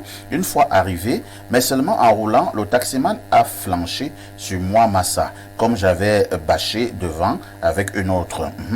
Il a commencé à me draguer. Ok, je suis entré dans son jeu. Une fois à destination, au lieu de prendre son argent, il dit non, laissez, qu'il veut juste mon numéro. Et j'ai seulement dit dans mon cœur, Seigneur, pardonne-moi, mais j'ai pris le papier qu'il m'a donné avec le stylo et j'ai écrit un numéro inconnu et mettre un prénom quelconque jusqu'à insister que j'attends son appel. Pourtant, elle commence à rire. Et tu penses donc que c'est bien? Regarde dans le papier. Lui, il n'a même pas un téléphone pour vérifier le numéro qu'on lui donne. Je prends l'autre verre d'eau.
Retour sur le plateau des démineurs de lundi à vendredi, 10h, 11h52. Nous vous le disions en ouverture ce matin, nous marquons un arrêt pour coller à l'actualité. L'affaire fait désormais grand bruit au niveau de certains médias, mais également sur les réseaux sociaux. Il s'agit tout simplement de ces sorties épistolaires du sénateur Laurent Nkodo. Plusieurs lettres écrites par ce dernier envoyées au président du Sénat. Du coup, ça va dans tous les sens. Pour être au même niveau d'information, on va d'abord lire la première lettre et on reviendra sur le plateau pour des commentaires, mais également pour des analyses. Je laisse le soin à Bernardo, l'homme de la dénonciation, de nous donner la teneur de la première correspondance du sénateur Laurent Nkodo envoyée au président du Sénat. Bernardo. On va droit au but. Excellence, monsieur le président du Sénat. Mon départ inattendu et subit du poste de vice-président du Sénat a chamboulé tous mes plans, qu'il s'agisse du financement et de la gestion de la scolarité de mes enfants, du quotidien de ma petite famille et des interventions politiques sur le terrain. En effet, mon accession au prestigieux poste de vice-président du Sénat m'avait conduit naturellement à revoir la gestion de mes charges. C'est ainsi que je m'étais engagé à inscrire mes enfants dans des formations scolaires à l'étranger avec un parcours académique sélectif qui offre beaucoup de chances pour l'emploi et avec des coûts conséquents. Engagement qui devrait durer encore 2 ans. De même, les charges domestiques avaient évolué avec mon nouveau statut social. Et enfin, en rapport avec ce statut nouvellement acquis, je m'étais engagé à renforcer l'emprise politique de mon parti sur le terrain. Excellence, Monsieur le Président du Sénat, comme vous pourriez le constater, avec mon départ brusque du poste de vice-président du Sénat, toute ma vie est menacée. Il me faudra du temps pour me battre afin de sauver ce qui peut l'être, mais à l'immédiat, j'implore votre magnanimité en vous priant d'ordonner le paiement des arriérés de mes avantages liés au poste de vice-président du Sénat et de me permettre quelques missions. Excellence, Monsieur le Président du Sénat, vous êtes notre Père et c'est pourquoi je vous prie de prêter une oreille attentive à mes supplications. Je vous prie de croire, Excellence, Monsieur le Président du Sénat, à mon respectueux dévouement. Merci, Bernardo Basson. Nous voulions d'abord lire cette correspondance pour être au même niveau d'information. Il y a d'autres correspondances. Nous allons également lire tout au long de ce programme. Je vais d'abord passer la parole à Mr. Bomba.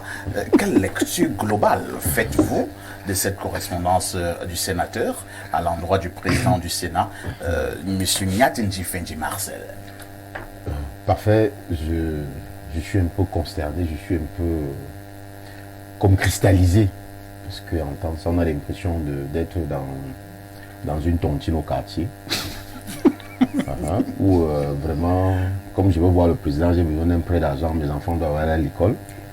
Et puis le président, dans les statuts, on a demandé qu'il faut faire une note pour qu'au moins le trésorier ait au moins quoi s'en tenir. Moi, je suis vraiment, parce que je suis perdu. Le sénateur a quel âge pour avoir les enfants qui vont à l'école? Je ne sais pas. Je crois que c'est un monsieur là, peut-être 70 ans. Bon, peut-être qu'il a fait des enfants un peu tard. Tard. On ne sait pas. On peut concéder ça. On peut concéder. Bon, quelqu'un peut avoir des enfants à tout moment. Aussi, hein. Sans rien de sa vie privée. C'est vrai, bon. Vraiment, parfait. Bomba est dépassé. C'est compliqué. Qu'est-ce qui est histoire est compliqué? compliquée. C'est pour ça que je voulais qu'on a l'impression d'être dans une épicerie. Que non, vraiment, nos tontines qu'on a au quartier, chez nous au fond là, il faut écrire la lettre et puis demander de l'argent, un peu d'aide. Vous voyez quelqu'un qui a été directeur général des impôts pendant des années, quelqu'un qui a occupé des hautes fonctions. Quand il se réduit, on appelle ça, tu réduis ta petite personnalité Nous, on n'a pas d'argent, nous, on n'est pas des sénateurs. Bon, en même temps, est-ce qu'on peut quand même dire qu'il se réduit à des petites choses? Il est en train de réclamer ce qui lui revenait, Oui. qui lui revient. Oui, est-ce que c'est la meilleure façon? Peut-être c'est sa façon. Non, c'est pas la meilleure façon. Vraiment, ça donne les mots de tête. Merci. Muriel Andjé, vous êtes journaliste à Info TV. Je sais que c'est une actualité qui vous intéresse depuis quelques jours. Lecture globale de ces correspondances. Beaucoup font des procès, comme c'est d'ailleurs le cas maintenant avec Guy Albert Bomba. En même temps, quelqu'un peut te dire que le sénateur Laurent Kodo est dans son droit, il réclame son dû, et il a ses formulations, il a son approche. Il a ses formulations, il a son approche, mais il y a des détails qui ne devraient pas figurer dans cette correspondance-là. Quel détail? Vraiment. Réclamer ses arriérés, là encore je dis oui. Vraiment, s'il a eu à faire des missions, on lui doit encore des paiements, il faut régulariser cela. Mais quitte à venir expliquer que lorsqu'il a eu accès à cette fonction-là, il a dû prendre des engagements pour la scolarisation des enfants, il a dû changer un peu au niveau de son personnel à la maison. Je me dis, c'est là que l'insérieux commence un peu à s'installer. C'est là que je me suis dit, mais qu'est-ce qu'on est en train d'exhiber là? Attends, donc ce qui vous choque, c'est peut-être sa franchise. Sa franchise, mais une franchise dont on n'a pas réellement besoin. Parce que on peut s'asseoir sur cette franchise-là, entre guillemets, pour voir comment est-ce qu'il n'a pas bien géré ses acquis. Ça, il faut le dire. Ce sont vos engagements que vous avez eu à prendre. Est-ce que lorsque vous avez également eu accès à tous ces moyens financiers-là, vous n'avez pas pensé à des investissements quelconques? On parle souvent aux uns et aux autres de la gestion des avoirs à un moment donné. Parce que là, est-ce qu'on devait lui prévenir que bon, demain on va vous enlever, ou bien je ne sais pas trop, ou bien on avoue les 2 ans? Quand les enfants auront fini l'école, on l'enlève encore. Je ne comprends pas. Des détails un peu, moi je dis, qui font en sorte qu'on s'éloigne un peu de l'objectif même de la lettre. Réclamer des arriérés, oui. Mais je dis, les détails, pour moi, ça amène un peu un sentiment de honte, j'ai envie de dire. Qui t'a précisé Vous qu'on voyez a dû... la honte à quel niveau? Oui, au départ, moi, j'ai été vraiment un peu émue. Je me suis dit, ça veut dire qu'il est vraiment réellement coincé. Si on s'arrête au niveau, est-ce qu'il devait avoir des détails aussi comme ça? Bon, ça dépend de lui. Bon, il veut des arriérés. Mais après, nous expliquer qu'il a fallu revoir avec le personnel un peu à la maison. Ça, je dis non.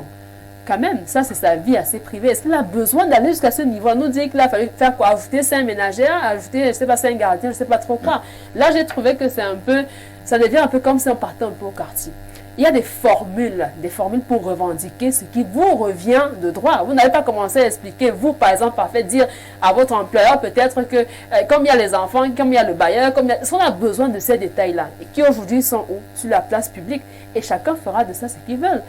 Chacun fera de ça vraiment ce qu'on veut. Je dis, des détails qui n'avaient pas besoin d'être. Ça fait en sorte que pour certains, ça tourne un peu à la dérision. On se dit, revendiquez vos arriérés, mais vraiment, les détails qui vont avec, pour moi, ce n'est pas important. Je vais repasser la parole à Bernardo Basson. Non, on va crescendo. Calmez-vous, monsieur le consultant. Donc, je repasse la parole à monsieur Bernardo Basson. Et vous avez lu la première correspondance. Vous allez lire la deuxième correspondance. Objet, remerciement. Très bien. Excellence, monsieur le Président. Rire, monsieur Basson. Vous êtes là pour lire. Excellence, monsieur le Président. En date du 16 mai 2023, je vous ai saisi afin de vous prier de bien vouloir vous pencher sur ma situation personnelle qui est clivante. En effet, je vous présentais ma précarité financière résultant du changement brusque de mon statut au sein du Sénat. En réaction, vous venez d'ordonner le paiement du reliquat de mes primes liées à mon ancienne fonction de vice-président du Sénat d'un montant de, c'est coupé, millions. Je ne saurais vous dire du fond du cœur merci, merci et merci. Par ce geste magnanime et paternel, vous avez sauvé la scolarité 2023 de mon fils. Vous m'avez épargné un AVC. Je démarrerai cette session parlementaire de juin très motivé. Je mettrai toute mon énergie au travail pour vous donner satisfaction. Je vous prie de croire, Excellence, Monsieur le Président du Sénat, à mon respectueux dévouement. Que le bon Dieu vous bénisse. Très bien. Que le bon Dieu vous bénisse. Je passe donc la parole au consultant. Alors, vous avez posé un problème à votre hiérarchie. Votre hiérarchie a répondu favorablement. Et vous revenez sur une deuxième correspondance pour dire merci. Parce que la hiérarchie a sauvé la scolarité de vos enfants et vous a évité par exemple d'un AVC. Où est le problème, monsieur Nyamek? C'est parfait. Ici, moi, j'ai aimé les deux correspondances de Laurent Kodo. Elles sont très pédagogiques. Laurent Kodo, sénateur, ci-devant sénateur, nous dit comment la plupart des gens vivent souvent. C'est-à-dire que Parfait Aïssi, le jour où il est nommé DG d'Info TV, déménage, il va directement à Bastos. Dieu merci, moi je n'ai pas déménagé. Quand je dis la plus heureuse déménage, une métaphore. Va directement prendre un domicile à Bastos, un duplex, engage les ménagères, les gardiens, les gardes du corps, les chefs de garde de corps, les chiens de race, ainsi de suite, avec l'idée que c'est le poste de DG d'Info TV qui va assumer cela. C'est ce que beaucoup de personnes font. Et Laurent Kodo nous montre que c'est une bêtise. Vous savez, je connais quelques rares ministres qui n'ont jamais quitté leur domicile. Je vais vous en citer un. Professeur Laurent Serge Etundingwa. Il vit dans le même domicile qu'il occupait avant d'être ministre. Depuis. Je peux vous en citer quelques-uns. Et c'est dans son village. Et c'est un domicile modeste. C'est comme ça qu'il faut vivre avec les choses du pays. Avec les choses qui ne vous appartiennent pas. Il faut montrer votre détachement en montrant que si demain... Alors, si on vous enlève, vice-président du Sénat, c'est une mandature normalement. Tout à fait. C'est pas comme si vous avez causé avec Dieu et ensuite le vice-dieu qui vous ont dit que non, après ça je vais toujours vous nommer. Voilà donc, Laurent Nkodo nous montre comment les gens arrivent souvent brutalement leur statut de vie, leur standing aux nouvelles fonctions qui sont de nature évanescente. Beaucoup le font. Pas seulement les ministres, les DG, beaucoup de personnes nouvellement recrutées dans une société n'ont même pas encore passé 6 mois, qu'ils ont décidé, ou quelles les personnes, de prendre de nouveaux engagements. La deuxième chose, je vais rassurer Muriel, Laurent Nkodo, il fait, c'est un félin. Il ne manque pas d'argent. Comment ça? Laurent Nkodo est milliardaire. Et s'il veut, il porte. Comment oui, il ça? est milliardaire. Vous avez vu ces écoutez, milliards en 2015, Laurent Nkodo a mis ses neveux en prison pour lui avoir volé 800 millions de francs CFA. de Chine. Oui, oui. Oui. La preuve de ce Je dis qu'ils sont en prison. Ils sont en prison. C'est pas eux peut-être. On s'en souvient très bien, elle, En perfectement. 2015. Donc c'est un milliardaire. Est-ce qu'il faut citer ici tous les postes que Laurent Nkodo a occupés au Cameroun? Mais vous n'allez pas quand même dire à la face du monde, M. Blériot Niamek, que Laurent Nkodo était un comédien. Non, je dis... Quelqu'un qui prend son stylo, et il n'a pas 10 ans, il n'a pas 15 Bon, ans, il prend son stylo, parce que il a de tout deux- ce sens, de deux choses l'une. il écrit, Soit on dit qu'il est très dispendieux et qu'il a dépensé tout son argent parce qu'il a eu un milliard. Aujourd'hui, il n'a plus de quoi payer la scolarité des enfants qu'il a eu dernièrement parce que lui-même n'a pas moins de 70 ans. Voilà. Plus. Soit alors on admet qu'il veut donner l'impression qu'il est... Non, ça c'est son argent, celui qu'on lui a reversé. C'est son argent. Mais c'est pas cet argent... et qu'est-ce qui fait donc débat? Non, c'est le... Quelqu'un a revendiqué son argent. Non, et lorsqu'on lui a remis cet argent, il a également dit merci. Il y a- En ces mots, là, il y a pas de trouvez problème. qu'il est, Moi, je il prends- fait honte, il est mendiant. Non, moi je n'ai pas dit qu'il fait honte, qu'il est mendiant. Je dis que je prends sa lettre. Elle est valable pour d'autres, pas pour lui. Que d'autres sachent que quand on vous nomme ou quand vous êtes affecté à un poste important, ne changez pas votre standing de vie tout de suite. Assurez-vous que le standing que vous allez adopter, vous pourrez le tenir dans la durée. Parce que, je vous prends, les sénateurs et les députés ne sont pas les mêmes. Faisons attention. Il y en a qui arrivent au poste de sénateur ou de député étant très pauvres, marchant à pied, n'ayant jamais eu une maison, un terrain. Vécu. Ils ne doivent pas aller se comporter là-bas comme des sénateurs arrivés milliardaires. C'est pas parce que la cour de récréation vous mélange, chacun connaît sa classe. Oui, il y a des sénateurs qui peuvent être les laveurs de voitures dans les maisons d'autres sénateurs. Il ne faut pas voir que comme on nous appelle sénateurs, on est même. nous sommes les mêmes. Non. Quand Bouchingo est sénateur, ce n'est pas comme l'autre là qui est sénateur. Donc, le voisinage n'implique pas l'égalité. C'est ça qui s'appelle. Nous sommes juste voisins. Donc, Mami Nyanga, sénatrice, n'est pas comme l'autre fille. Donc, vous partez avec les gens. Les chèvres sont ensemble au marché, n'ont pas le Merci. même prix. C'est compris. Voilà. Bernardo Basson, quelqu'un d'autre verrait plutôt en l'attitude de Laurent Nkodo quelqu'un qui a très bien géré, qui n'a pas pioché dans les caisses de l'État, et donc on peut comprendre maintenant qu'il soit resté modeste. Si vous n'avez pas pioché dans les caisses de l'État, vous aurez difficilement 800 millions dans votre plafond que vos enfants vont dérober. Est-ce que Et vous avez vu les 800 millions en question? s'ils sont en prison, c'est qu'ils ont été reconnus coupables d'une telle infraction. Et je pense que les juges sont mieux qualifiés que moi pour recevoir les rapports des enquêtes et pour rendre des décisions conformément à ce que la loi prévoit. Moi, je voudrais dire deux choses. La première, M. Niamek l'a évoqué avant moi. Malheureusement, au Cameroun, on oublie la fonction de serviteur pour embrasser le costume de prédateur. Lorsqu'on est nommé à une fonction, on voit tout de suite l'idée de se servir, de profiter de la fonction pour ajuster une nouvelle façon de vivre qui après va nous être préjudiciable. Et c'est extrêmement dangereux dans un pays qui se veut sérieux. Ça veut dire qu'il y a des ouvertures de vannes qui conduisent certains à pouvoir voler impunément et à espérer que à l'issue, ils n'auront pas de problème. Deuxièmement, ne vous surprenez pas souvent de voir, et là je ne parle pas que certains, je parle d'autres personnes, de voir des hommes politiques riches à un moment donné finir pauvres. Ne vous surprenez pas. Parce que trois raisons justifient cela. La première, c'est que justement, certains, une fois qu'ils ont des postes et beaucoup de moyens, prennent 5-10 petites amies, achètent des concours, achètent des maisons aux filles par-ci, par-là, et puis l'argent finit.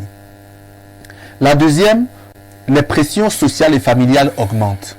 au village, dans la famille, auprès des amis, on est de plus en plus exigeant vis-à-vis de vous.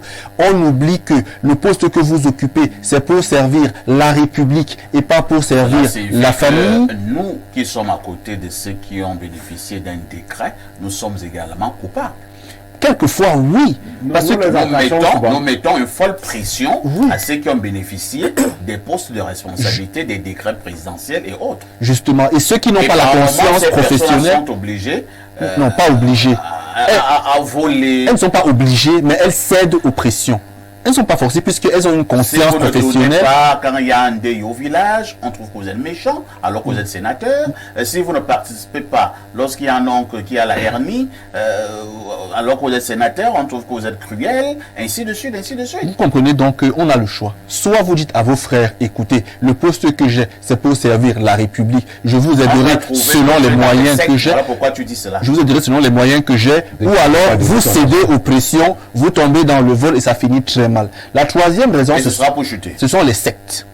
Ah. Oui, beaucoup sont dans de mauvaises sectes où vous devez payer les cotisations à hauteur de millions de francs CFA. Vous avez coopté 2 ou 3 neveux dans la même secte. Il faut payer les cotisations pour eux, les monographies et tout ça. Les cotisations là-bas. Oui, beaucoup d'argent.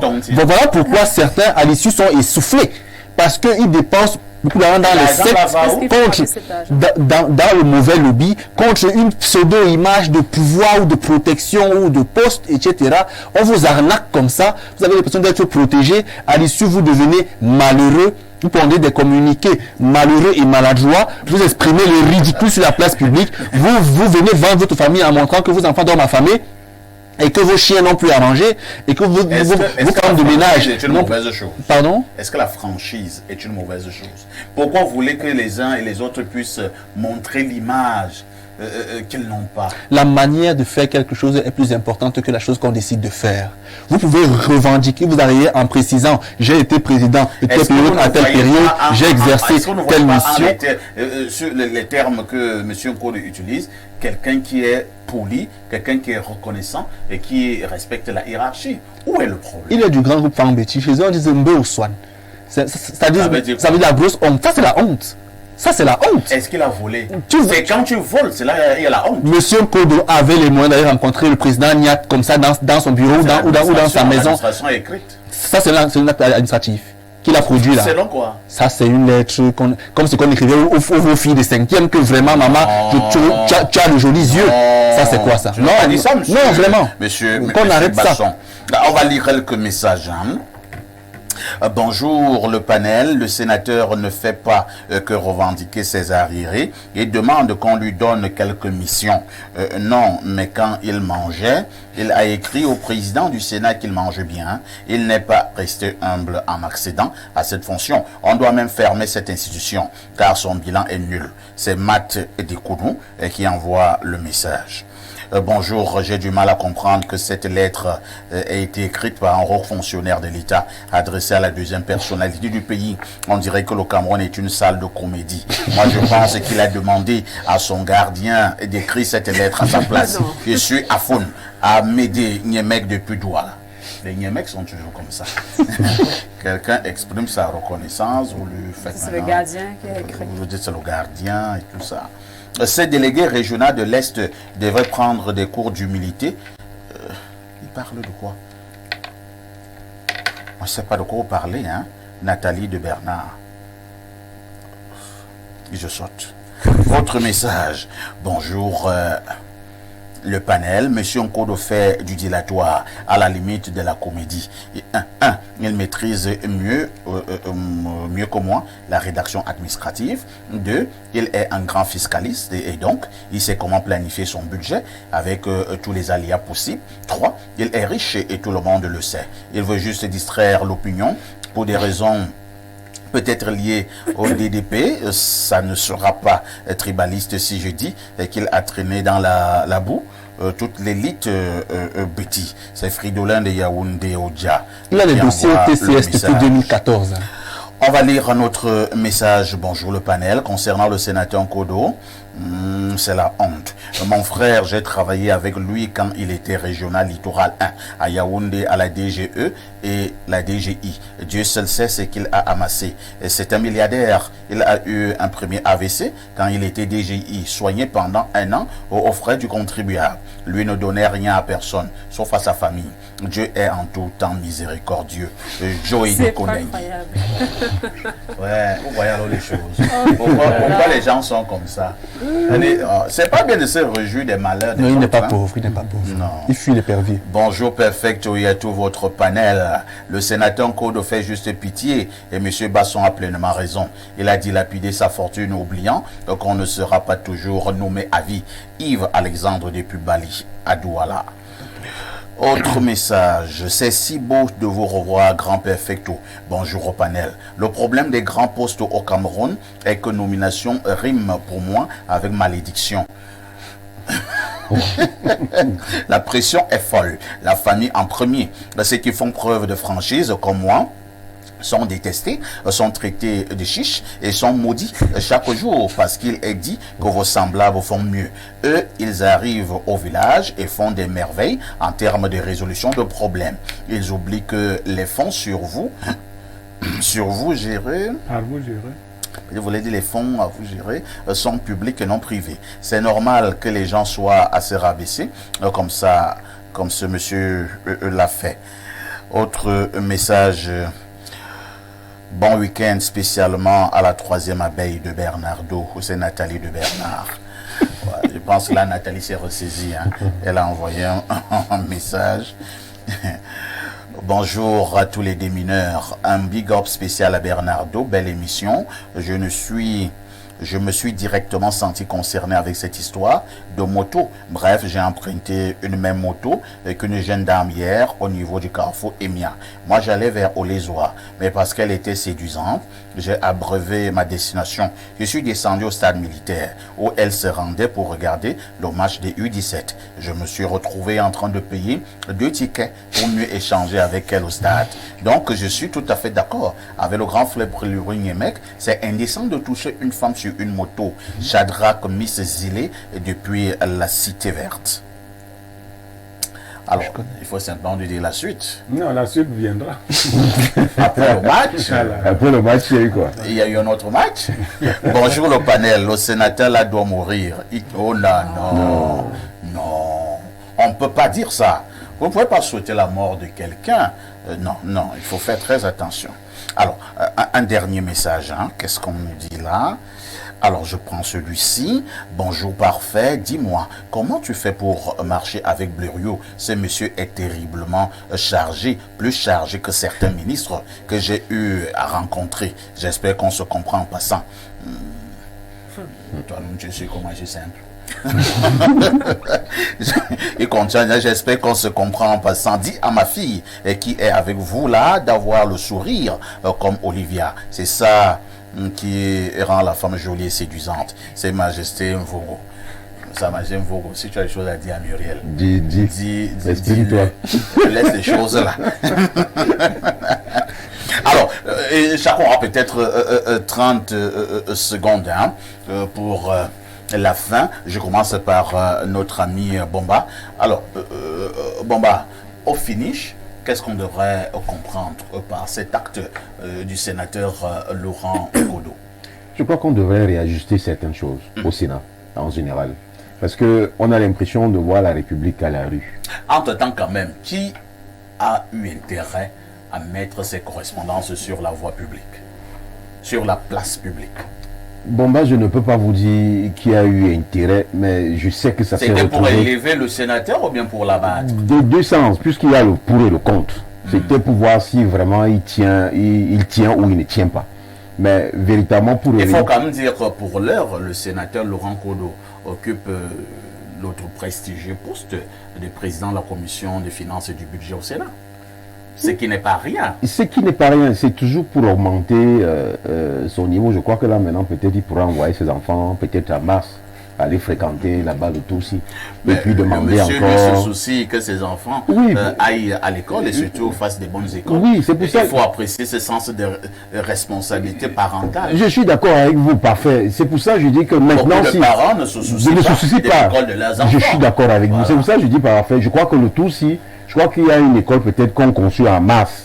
Donc il les mettra dans une bulle, il va les envoyer là-bas pour qu'ils aient tout, donc un bon niveau pour avoir l'emploi au Cameroun, peut-être dans le monde. Muriel Andjé, si quelqu'un est en difficulté, n'a-t-il pas le droit de s'exprimer? Il a le droit de s'exprimer. Il y a une école pour apprendre à s'exprimer lorsqu'on est en difficulté. Il n'y a pas une école pour cela, mais l'homme... Si moi j'ai faim, je vois mon ami Blériot, je dis à Blériot, quand tu me vois là depuis le matin, je n'ai pas mangé. Glisse-moi quelque chose. La méthode, je ne la valide pas. Je ne la valide pas, donc je dis, peut-être qu'il y a un guise sous roche, peut-être c'est une technique pour s'épargner quelque chose dans le futur, on le saura, mais je dis la méthode, je ne l'approuve pas, c'est mettre à nu un peu sa famille, son intimité. Il aurait fallu utiliser d'autres mots, mais connaissant l'homme, je me dis que ça a été fait à dessein, et lui-même il sait pourquoi. Pierre Blériot Niamek, on se résume en disant quoi? Le sénateur Laurent Kodo a atteint un objectif qu'il ne recherchait pas. Je crois qu'il a réveillé quelques-uns qui changent souvent brutalement leur standing de vie parce qu'ils ont été momentanément nommés. Apprenons donc que aucune condition n'est définitive. Venez juste d'être nommé. Attendez d'atteindre le niveau de standing. Le standing, ce n'est pas l'argent à venir. C'est l'argent que vous avez déjà.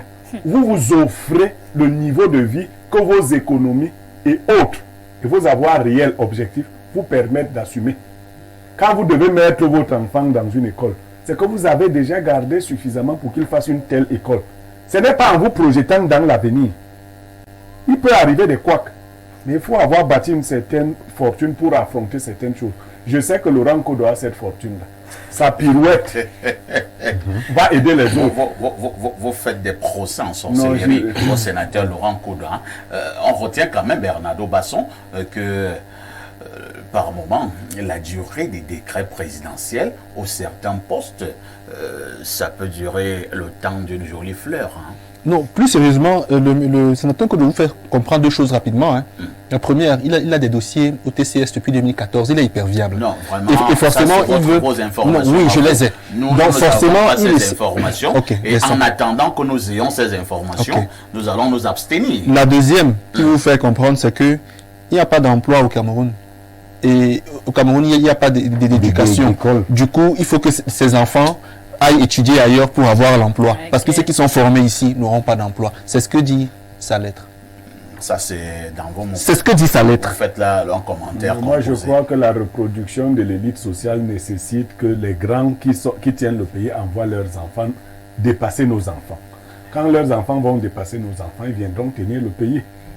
Sauf qu'à un moment donné, nous ne voudrons même plus des gens qui nous dépassent. On va ramener le pays à notre niveau. Merci beaucoup. Je préfère vous souhaiter un agréable week-end. Merci. Ce fut encore un plaisir d'être devant vous tout au long de cette semaine en direct sur Info TV.